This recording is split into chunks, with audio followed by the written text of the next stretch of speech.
put every fucking ounce of his heart and soul into proving himself worthy of his Huracán enforcer team.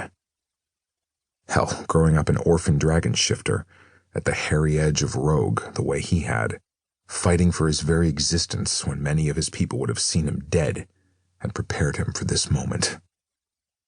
He'd been ready for a long time, and now he'd finally get to prove it.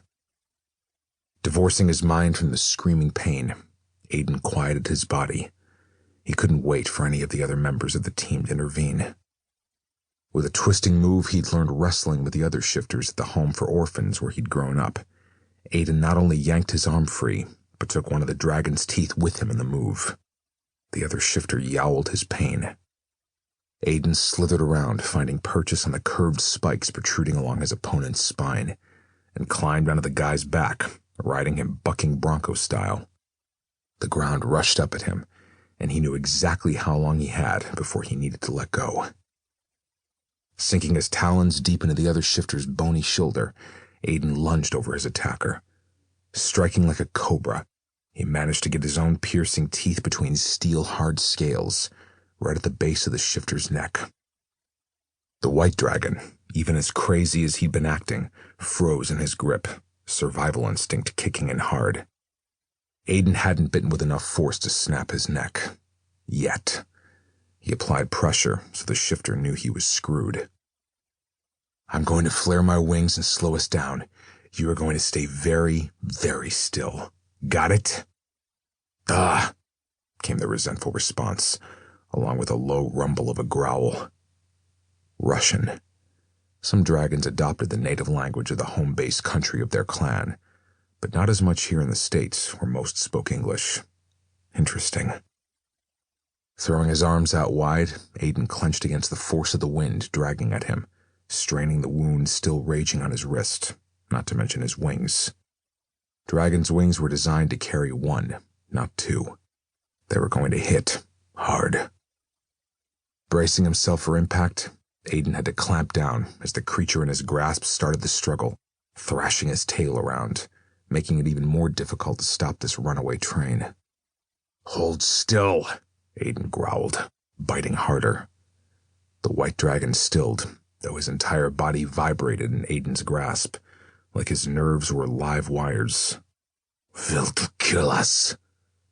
The odd response could have been a lack of English, but the phrasing still triggered a series of memories for Aidan.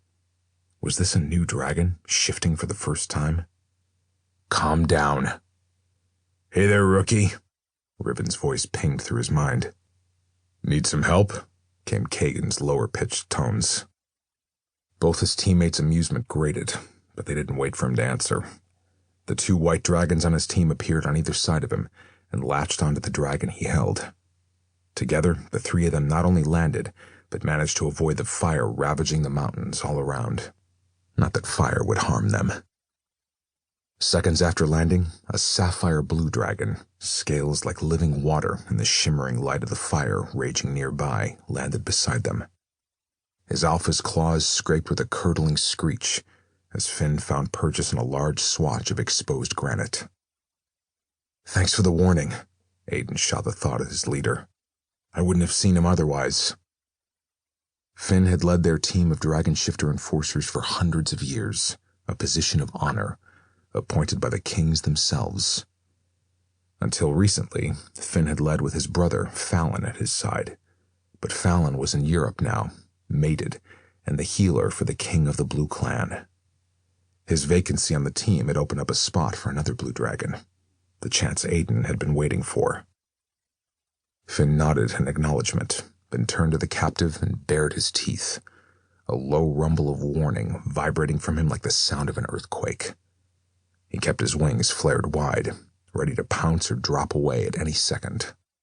What do we have here?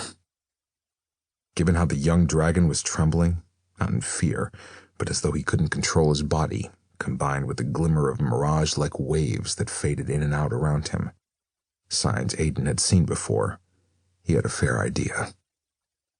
"All I know is he speaks Russian," Aidan reported. "I think he might be in his first shift."